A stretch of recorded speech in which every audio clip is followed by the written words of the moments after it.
Hello students, आपका chapter number 16 electronics, जिसमें आपका टॉपिक था ट्रांजिस्टर। उसमें ट्रांजिस्टर में आपका एक हो चुका है, उभयनिष्ठ आधार अभिविन्यास हो गया। ठीक है, आज का दूसरा टॉपिक है आपका उभयनिष्ठ उत्सर्जक, उभयनिष्ठ उत्सर्जक अभिविन्यास। यह आज का टॉपिक है आपका। तो देखिए, इसमें कॉमन किसको करना है? आपको उत्सर्जक को करना है। किसको करना है? उत्सर्जक, यानी ई मीटर किसको करना है? ई को आपको कॉमन करना है, यानी जो इनपुट में भी आए और किस में आएगा? आउटपुट में भी आए। तो ठीक है, तो ई कॉमन हो गया। तो देखिए, फिर उसके क्या बनाने हैं आपको? अभिलाक्षणिक। क्या बनाने हैं? अभिलाक्षणिक। एक ध्यान रखना आप कि ई बी संधि, ई बी जो जंक्शन होता है वो हमेशा किस में बनाया जाता है? अग्र बायस में जोड़ा जाता है। किसमें? अग्र बायस में। और दूसरा आपका जो क्या होता है कि बीसी जंक्शन होता है। कौन सा जंक्शन? बीसी। या आपको या तो ईबी मिले उसे अग्र में जोड़ दें, और दूसरा जो मिले उसे किस में जोड़ दें? पर्स में जोड़ दें। तो ये पर्स बायस में जोड़ा जाएगा, पर्स बायस में। ठीक है, जोड़ने के बाद आपको क्या बनाए जाएंगे? अभिलाक्षणिक। अभिलाक्षणिक का मतलब होता है V और I के मध्य क्या बनाना? ग्राफ बनाना। इसमें दो सर्किट होंगे, दो परिपथ होंगे। एक तो होगा आपका निवेशी परिपथ और दूसरा क्या होगा आपका? निर्गत परिपथ।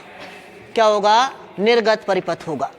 यह आपको निवेशी में वोल्टेज व धारा के मध्य क्या खींचना है? ग्राफ खींचना है। निर्गत में भी वही अभिलाक्षणिक का वर्ड क्या होगा कि V और I के मध्य क्या बनाना है? ग्राफ बनाना है। अभिलाक्षणिक का मतलब ये होता है।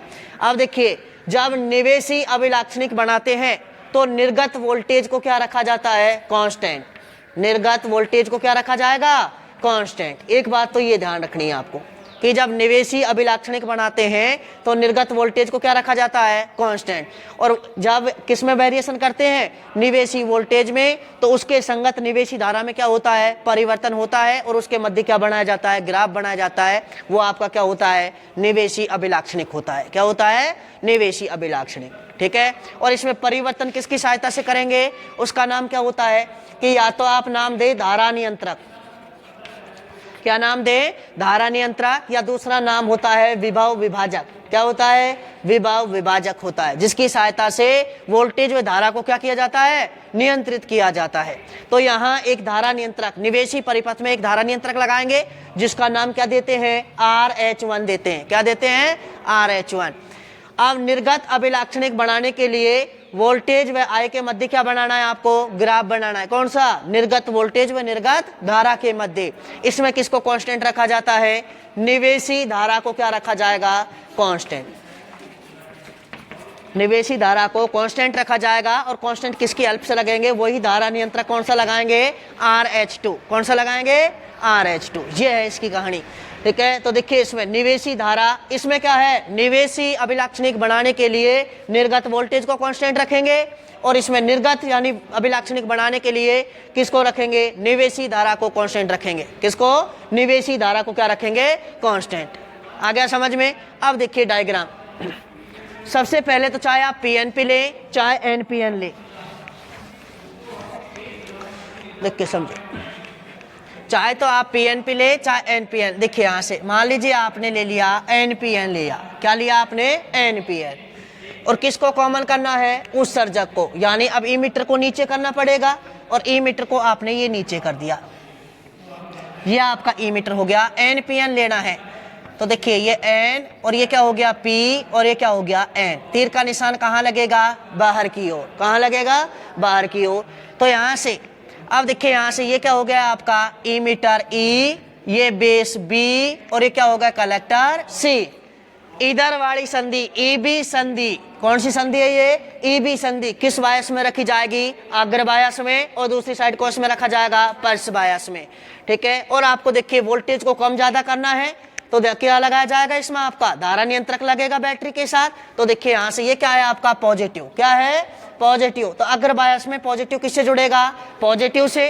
तो यहाँ से क्या हो जाएगा? ये आपने बैटरी जोड़ दी, ये पॉजिटिव हो गया, ये नेगेटिव, पॉजिटिव, नेगेटिव, पॉजिटिव और नेगेटिव। इस बैटरी के साथ आपने किसको जोड़ा? धारा नियंत्रक। ये धारा नियंत्रक जोड़ दिया आपने। ये धारा नियंत्रक, यानी ये तीर का निशान ऊपर नीचे खिसकाएंगे तो वोल्टेज और धारा क्या होगा कि कम ज्यादा होगा। ठीक है, ये पॉजिटिव और ये क्या है आपका नेगेटिव। अब इसमें देखिए यहाँ पर श्रेणी क्रम में धारा के मापन के लिए क्या जोड़ा जाता है आपका, माइक्रो एमीटर या मिली एमीटर, ये जोड़ा जाएगा। तो यहां जोड़ दिया आपने माइक्रो एमीटर। क्या जोड़ दिया, माइक्रो एमीटर। क्लियर है, श्रेणी क्रम में। और यहां से समांतर क्रम में क्या जोड़ा जाता है, वोल्ट मीटर। समांतर क्रम में क्या जोड़ा जाता है, वोल्ट मीटर। और वोल्ट मीटर का नाम क्या हो जाएगा, VEB या BE। किस किस के बीच में है, E और B के बीच में। इस बैटरी का नाम क्या देते हैं, VBB। क्या देते हैं बैटरी का नाम, इधर वाली को VB दे देते और इधर वाले क्या देते हैं, VCC। क्लियर है ये बात, यहां तक ये हुआ आपका। अब इसके बाद जिसको कॉमन करते हैं उसको क्या कर देते हैं, ग्राउंड कर देते हैं। क्या कर देते हैं, ग्राउंड कर दिया। ठीक है, ये तो करते ही है शुरू से। यहां से ये क्या हो गया आपका, धारा नियंत्रक RH1। इसकी सहायता से ही कांस्टेंट रखा जाएगा, इसकी सहायता से ही वेरिएशन किया जाएगा। क्लियर है ये बात। ये तो हुआ आपका अग्र बायस। कौन सा बायस हो गया, ये इधर वाला अग्र बायस। तो बताओ इधर वाला किस में जुड़ेगा, पल्स बायस में। पल्स बायस में नेगेटिव किससे जुड़ेगा, पॉजिटिव से। तो देखिए पॉजिटिव ऊपर बना दें आप, ये पॉजिटिव हो गया। और बैटरी के साथ वोल्टेज को कम ज्यादा करने के लिए क्या जोड़ा जाएगा, धारा नियंत्रक। तो ये धारा नियंत्रक जोड़ दिया आपने।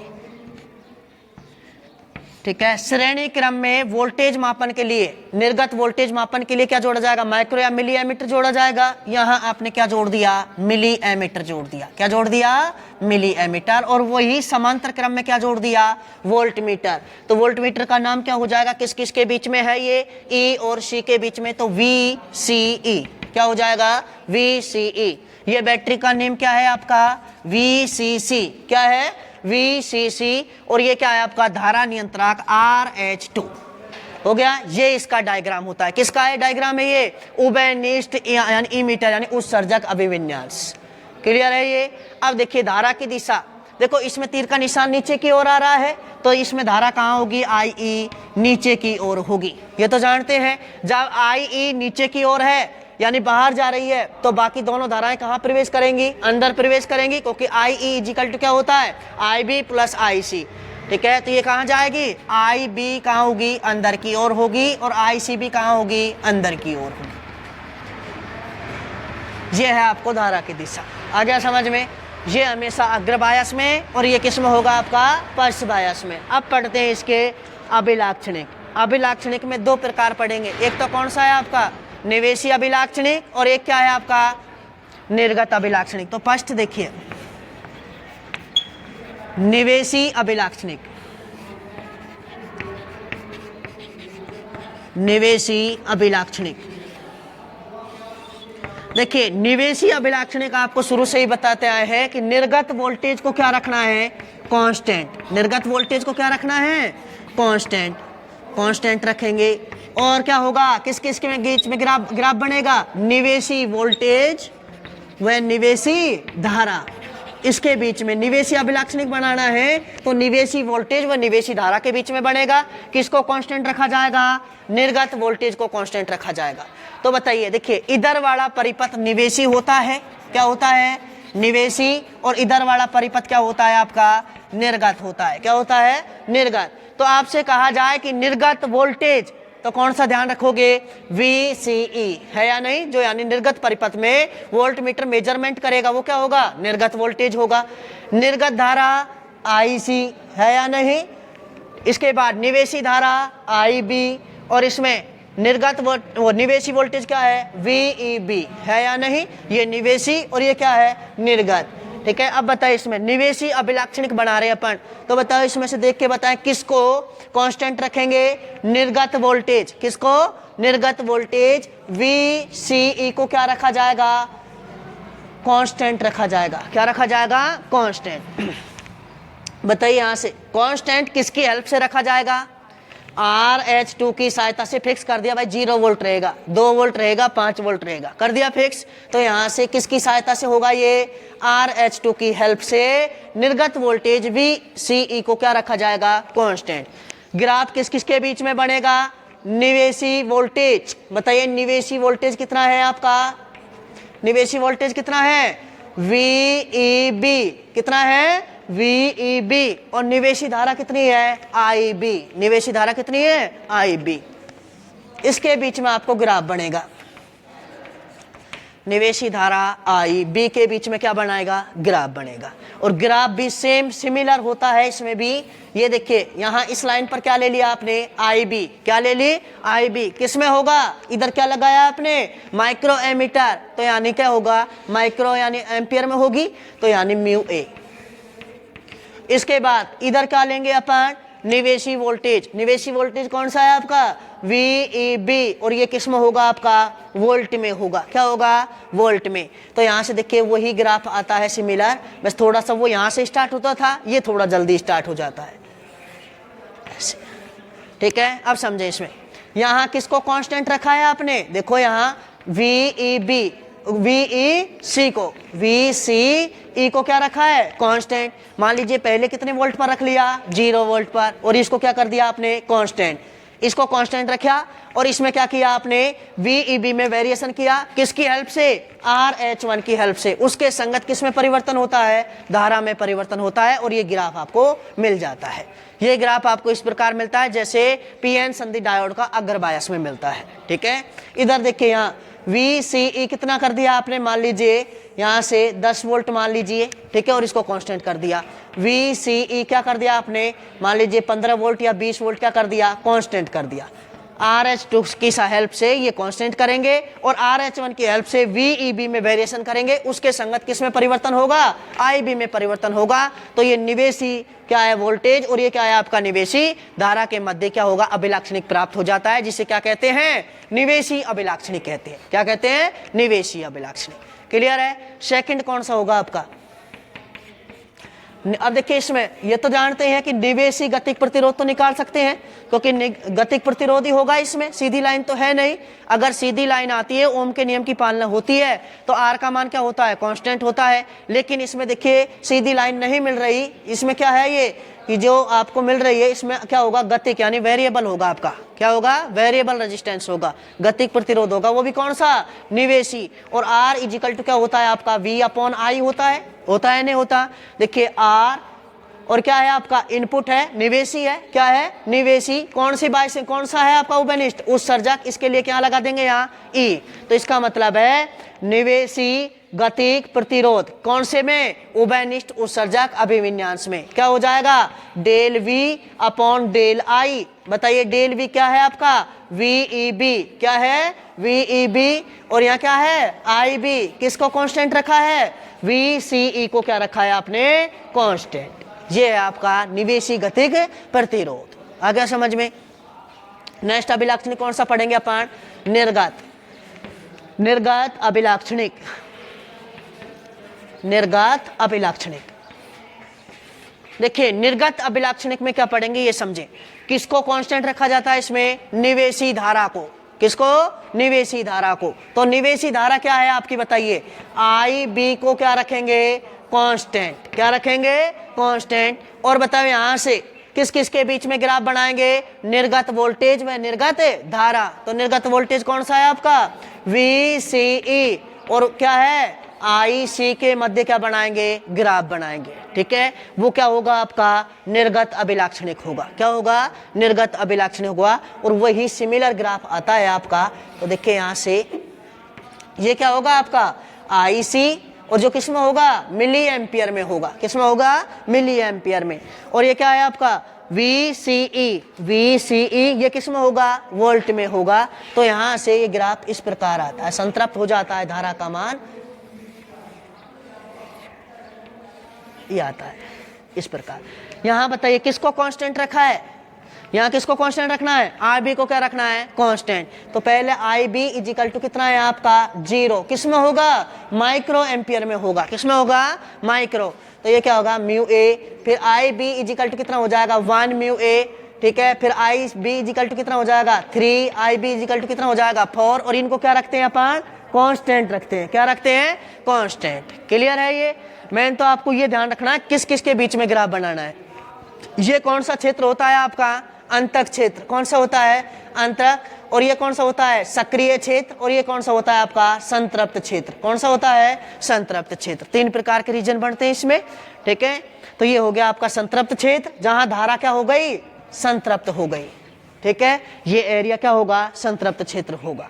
जहां आई बी 0 है उस कंडीशन में आई सी भी क्या है आपका, यहां से देखिए आई सी क्या नहीं है, 0 नहीं है, बट वी सी ई क्या है आपका 0। ये क्षेत्र कौन सा होगा आपका, अंतक क्षेत्र होगा। कौन सा होगा, अंतक क्षेत्र।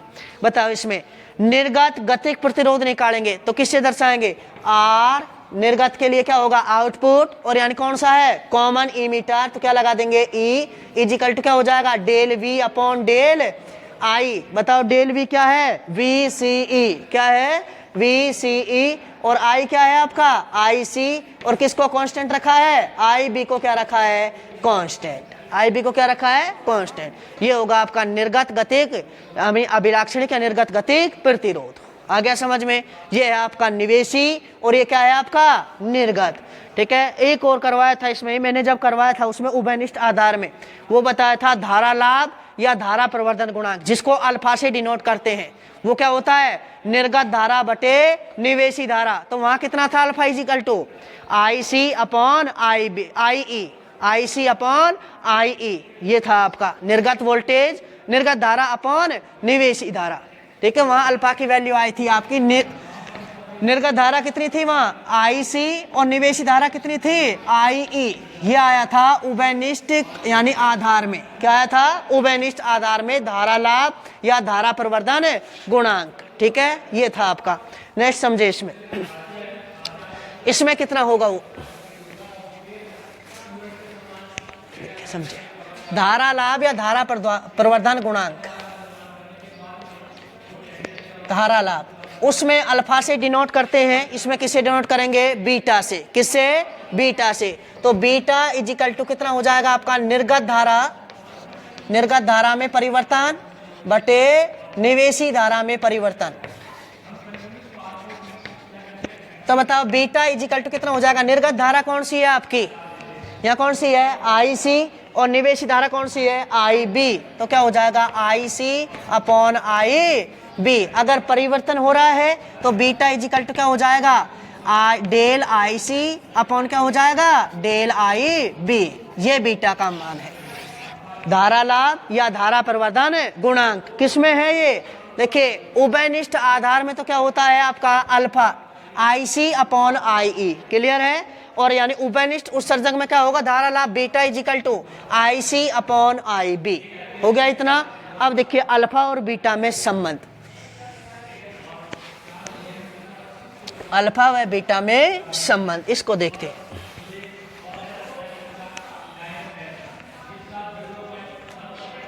अल्फा व बीटा में संबंध, अल्फा समझ में आ रहा है क्या है, उभयनिष्ठ आधार विन्यास में धारा लाभ या धारा प्रवर्धन गुणांक।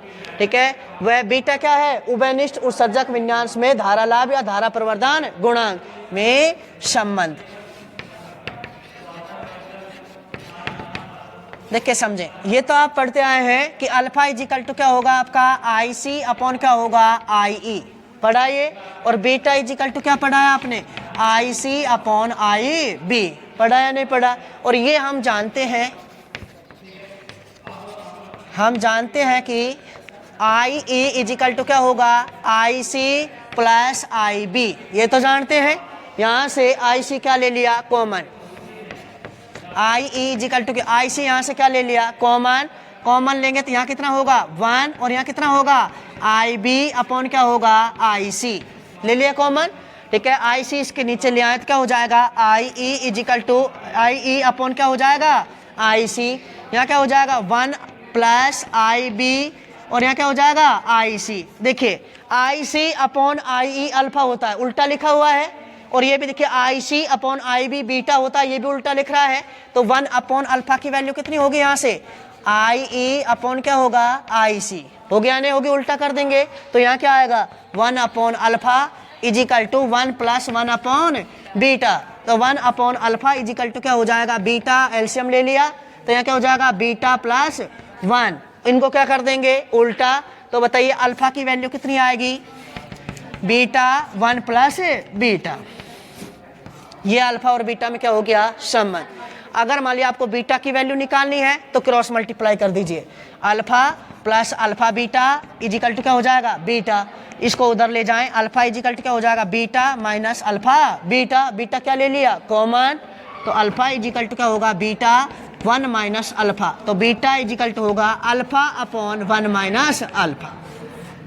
ये हो गया आपका धारा लाभ अल्फा और बीटा में क्या हो गया, संबंध। तो यानी alpha is equal to beta upon 1 plus beta, और यहाँ से बीटा इजिकल टू क्या होगा, अल्फा अपॉन 1 माइनस अल्फा। इसके बाद ये आपके दो क्वेश्चन हैं जो अथवा में, एक क्वेश्चन आता है 100% इसमें से, ठीक है, और दूसरा क्वेश्चन जो आपका बनता है दिष्टकारी और अग्रबायस और पश्चबायस, वो अथवा में बनता है, ठीक है। लेकिन जो ये दो क्वेश्चन है इनमें से एक फिक्स है आपके, ठीक है। नेक्स्ट होगा कि इसी को जो आपने उभयनिष्ठ उत्सर्जक बनाया, इसी डायग्राम को दोबारा बना के अपन एम्प्लीफिकेशन देखेंगे, यानी प्रवर्धन देखेंगे। पहले आयाम ए था, उसके बाद आयाम क्या हो जाता है, बढ़ जाता है। बस ये है आपके सिलेबस का टॉपिक। इसके बाद है आपका लॉजिक गेट्स। इस चैप्टर की आपकी 2 वीडियो और बाकी हैं, वो नेक्स्ट वीडियो में कवर करेंगे जो भी सिलेबस है।